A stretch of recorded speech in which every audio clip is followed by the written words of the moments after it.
안녕하세요. 하이에드 교육연구소 정경수입니다. 오늘은 조금 마음이 좀 많이 무거운 그런 면접 후기에 대한 영상이 될 것 같습니다.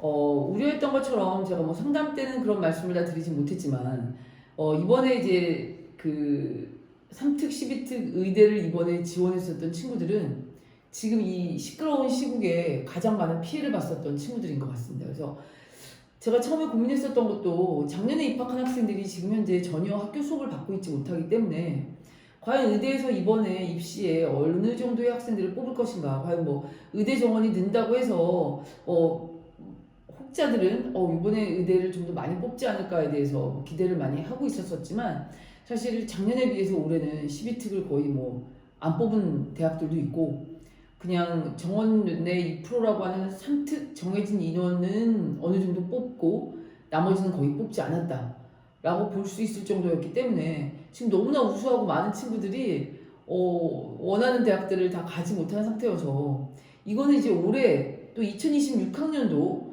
의대를 준비하는 재외국민 지원자들, 지금 이제 고3이 되는 학생들, 12학년이나 13학년 되는 학생들한테도 굉장히 많은 재수하는 선배들과 함께 또 다시 한번 의대 입시를 치러야 되는 그런 어떤 상황이 됐다라는 걸 먼저 좀 말씀을 드리고, 올해 진행됐었던 2025학년도 3월 학기 3특 12특 재외국민 특례 의대 면접 입결과 면접 후기에 대해서 좀 안내를 해드리도록 하겠습니다.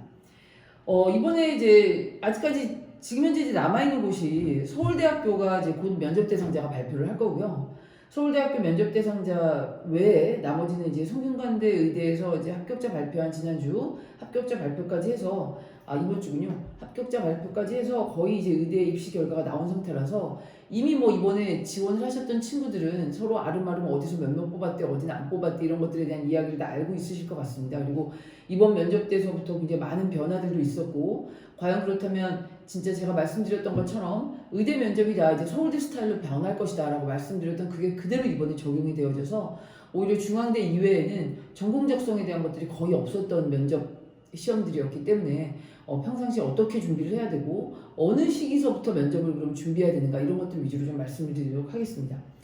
지금 현재 이제 저희가 알고 있는 바로는 가톨릭대학교에서 가톨릭대 의대부터 좀 말씀을 드리면, 가톨릭대 의대는 3특은 저희가 지금 합격자가 확인이 됐고요.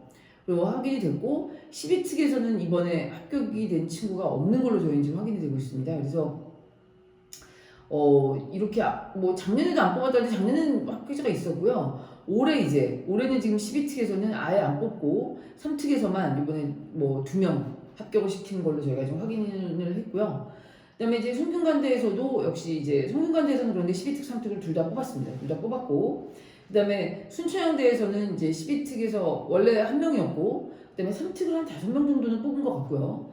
그다음에 이제 가천대학교에서 저희가 이제 가천대에서 워낙에 그 지원하기 전에 그 상담 전화를 해보신 분들은 아시겠지만 한국학교 학생들을 더 선호할 것이다, 그리고 한국 생기부가 있는 학생들을 더 선호할 것이다라는 생각 때문에 이제 해외 국제학교 학생들이 조금 원서를 내야 되나 말아야 되나 많이 고민을 했었는데, 오히려 이번에 합격자는 그 중국에 있는 그 국제학교를 다니고 있는 친구가 합격을 했기 때문에, 뭐 나머지 또 다른 친구는 모르겠습니다. 제가 근데 한 명 합격한 친구는 한국 학교 학생이 아니었다는 거, 그것도 좀 말씀드리고 싶었고, 그다음에 이제 연대 미래 캠퍼스라고 연대 본 캠퍼스인 경우에는 아시겠지만 연대 본 캠퍼스는 3년 특례도 면접이 있지만 10년 특례는 면접이 없고, 연대 미래 캠퍼스는 이제 다 모두 면접이 있었었는데, 지금 저희가 연대 미래 캠퍼스에서 우수수 떨어졌던 친구들이 연대 본 캠퍼스 12특 최종 합격자가 다 발표가 됐습니다. 지금 제 예상컨대 연대 본캠과 연대 미래캠은 서로 어느 정도 공유해서 지원자들을 알고 있지 않나라는 게 저희 조심스러운 추측입니다. 그래서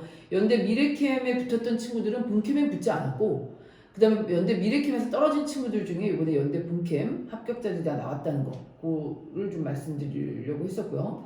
그 다음에 중앙대 같은 경우에는 이번에도 이제 아주 625 플러스 간단한 계산 문제 한 3개 정도씩 나와가지고 이래갖고 과연 어느 정도의 변별력이 있을까 정도면 좀 문제가 쉽게 출제됐었던, 여기가 유일하게 전공 적성을 좀 시험 보고 발표를 했었던 곳이고요. 그 다음에 이제 건대 글캠도 이번에는 뭐 방이 하나로 통합되어지면서 뭐 MMI 없어진 채로 굉장히 간단하게 좀 진행이 됐었습니다. 그 다음에 이제 가톨릭 관동대인 경우에도 이번에는 PPT 소개 자료, 원래는 그 PPT 소개 영상을 만들어서 자기 소개를 하고 거기에 대한 추가 질문을 받으면서 이제 면접이 진행되고, 그다음에 그 집단 토론 이렇게 시험이 진행됐었는데, 이번에는 원격 진료와 뭐 동성애 이런 주제들을 가지고 이제 그 토론을 하는 것으로만 면접이 진행됐었던 그런 어떤 면접 방식이었습니다. 그래서 지금 진행됐었던 것들은 그렇게 진행이 됐고, 합격자들의 스펙을 대충 봤을 때 이번에는 워낙에 이번에 이제 그 졸업한 학생들의 IB 점수가 이번에도 그렇게 좋지는 않았었어요. 그래서 저희 측에서도 45점 만점자들이 그렇게 많지가 않았었습니다. 그랬는데 결국은 서울권에 있는 의대들은 44, 45점에서 모든 합격자들이 결정이 됐고, 또 44, 45점이지만 면접 때 조금이라도 말을 실수했었던 친구들은 다 떨어졌어요.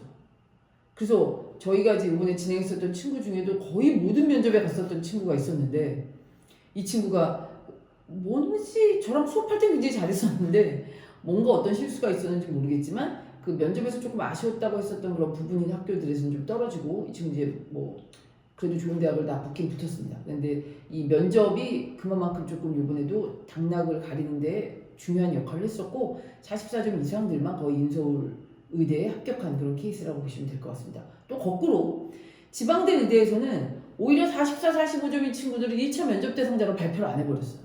거의. 그러다 보니 중간에 애매하게 껴있는 43, 44점 이런 친구들은 지방대 의대 1차 면접 대상자로도 떨어지고, 그다음에 서울 측에서도 떨어지고, 굉장히 애매한 점수대가 돼버린 거죠. 그 점수대가.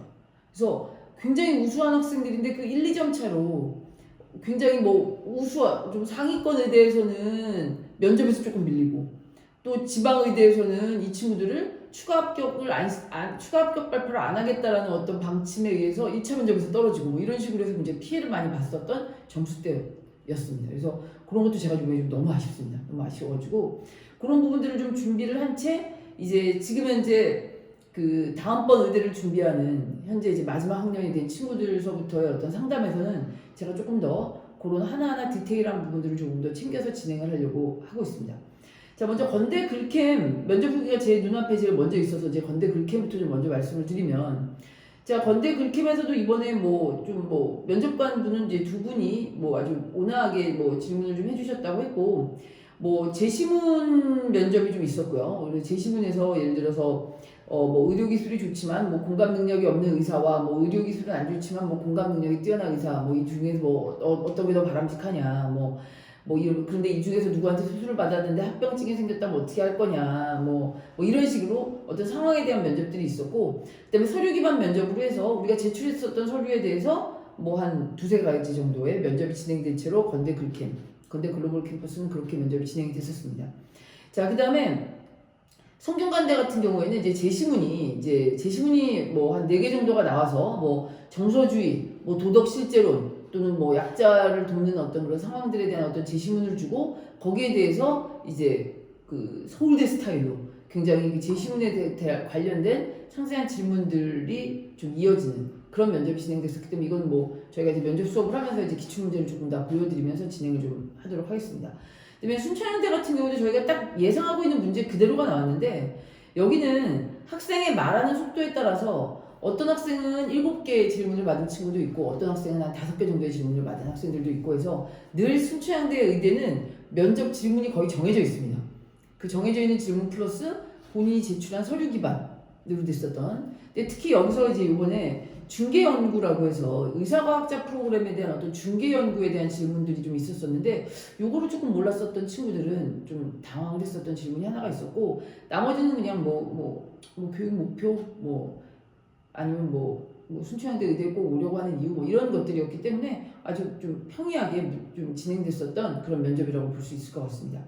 자, 그 다음에 이제 가톨릭대 의대 같은 경우에는 이제 면접이 어떻게 진행이 됐었냐면, 원래는 가톨릭대 의대가 그 전공적성이라고 해서 생물이랑 화학 분야로 굉장히 어려운 질문을 물어보기로 유명한, 그래서 저희가 면접 수업을 진행을 할 때 가톨릭대 면접을 위해서 생물 수업을 따로 들어야 되는, 그래서 아마 저랑 면접 수업을 하는 친구들 중에서 굉장히 많은 친구들이 겹쳐서 그렇게 지금 뭐 전공 생물이나 뭐 이런 수업을 듣는 학원에서 또 그 수업을 계속 구글 클래스룸으로 수업을 들으면서 이제 진행을 했었는데, 가톨릭대에서 면접 전형을 발표를 했을 때 거기에 전공적성이라는 얘기가 빠지고 없었어요. 그래서 이번에 가톨릭대는 전공적성을 보지 않는구나라고 저희가 생각을 했었고, 그래서 결국은 서류 기반 면접으로 한 5분 50초 정도, 그다음에 인성 면접으로 한 5분 50초 정도, 뭐 이렇게 됐었고, 서류 기반 면접이야 뭐 대기실에서 뭐 제시문을 볼 그런 필요가 없었지만, 인성 면접은 대기실에서 이제 제시문을 보는 시간 5분까지 해서 꽤 길게 가톨릭대 면접이 좀 진행이 됐었습니다. 그래서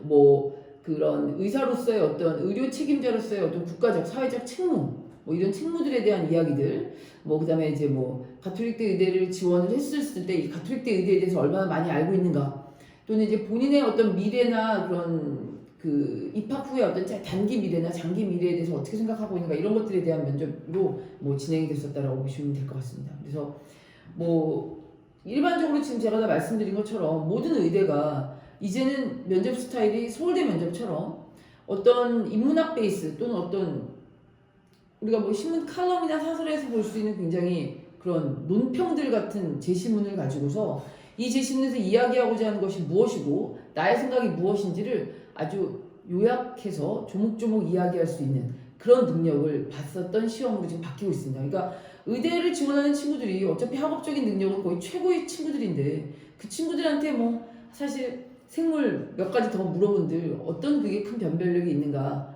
결국은 이 의대의 면접이 이 친구가 처음 보는 어떤 한국어 지문에 대해서 얼마나 논리적으로 생각하고 논리적으로 이야기를 하고 조리 있게 말할 수 있는가, 그다음에 주어진 조건 하에 얼마나 이거를 효율적으로 그 조건을 활용할 수 있는가, 그것이 바로 기본적인 저희가 뭐 머리가 기본적으로 좋다라고 이야기하는 그런 부분들이겠죠. 그래서 그런 부분을 캐치하는 것들로 이제 의대 면접이 진행되다 보니까 이거는 사실은 좀 단계별로 어떤 많은 기출 문제들, 그러니까 사실은 저희 같은 경우도 많은 학생들이 면접에 다녀와서 면접 후기를 저하고 같이 면접 후기를 이야기를 하고 하다 보니까 기출 문제가 있는 거지, 이 사실 면접 기출 문제를 다 가지고 있는 것들은 많지는 않거든요. 그래서 이런 각 대학별로 가장 최근에 있었던 면접 기출 문제들로 어떤 지금 현재 면접 방향을 분석을 하고, 이 방향을 분석하는 데 있어서 해외에서 12년 3년 있다 보니 조리 있게 한국어로 이렇게 말이 표현이 안 되는 부분들을 어떤 말의 순서로, 어떤 뭐 두괄식이냐 미괄식이냐 뭐 중괄식이냐의 어떤 방식에 따라 어떤 식으로 강조를 하면서 이야기를 할 것인가를 굉장히 조목조목 개인별 말하는 특성들을 캐치한 다음에 수정해 나가는 방식으로 의대 면접이 진행이 돼야 된다, 면접 수업이.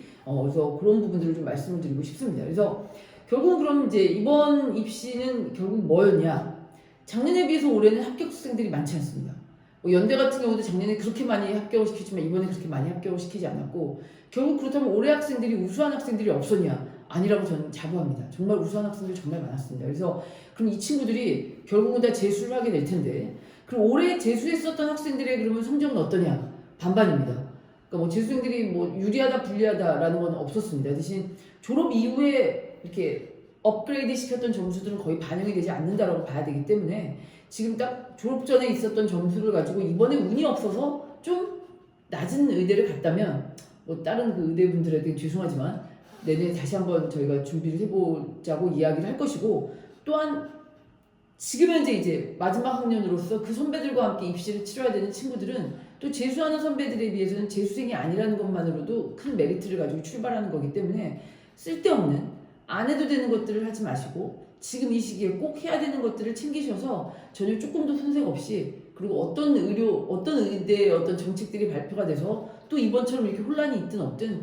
이 작은 어떤 틈새에도 본인이 꼭 선발될 수 있도록 하나도 빠짐없이 준비할 수 있는 그런 기간들이 됐으면 좋겠고, 그러기 위해서는 다 잘해야 되는 게 아니라 꼭 해야 되는 것들을 빨리 찾으셔서 선택할 집중을 해서 적어도 선택한 것만큼은 완벽하게 나올 수 있도록 준비하시는 게 제일 좋을 것 같습니다. 그래서 자세한 부분들은 제가 뭐 다 말씀을 드리진 못했고, 아직 뭐 서울대 또 입시를 또 좀 준비를 하고 있는 기간이기 때문에, 또 서울대 또 1차 합격자 발표가 나온 다음에 또 서울대 입시 결과까지가 나오고 나면 제가 지금 사실 하고 싶은 말이 엄청 많은데 제가 지금 아끼고 있는 건데, 이걸 나중에 제가 한번 다 털어서 말씀드리도록 하겠습니다.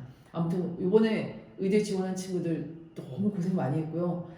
이게 살다 보면 이렇게 좀 운이 안 좋을 때가 있습니다. 근데 이번엔 진짜 여러분들이 부족해서가 아니라 지금 이 꼴이 나라 꼴이 지금 정책 꼴이 말이 아니어서 피해를 본 거라고 생각하시고, 좀 이제 굉장히 좀 아쉬운 부분들을 조금 추스리면서 좀 내가 지금 앞으로 어떻게 해야 될 것인가에 대해서 좀 집중할 수 있는 시기였으면 좋겠습니다. 언제든지 연락 주시면 제가 상담 이어드리도록 하겠습니다. 감사합니다.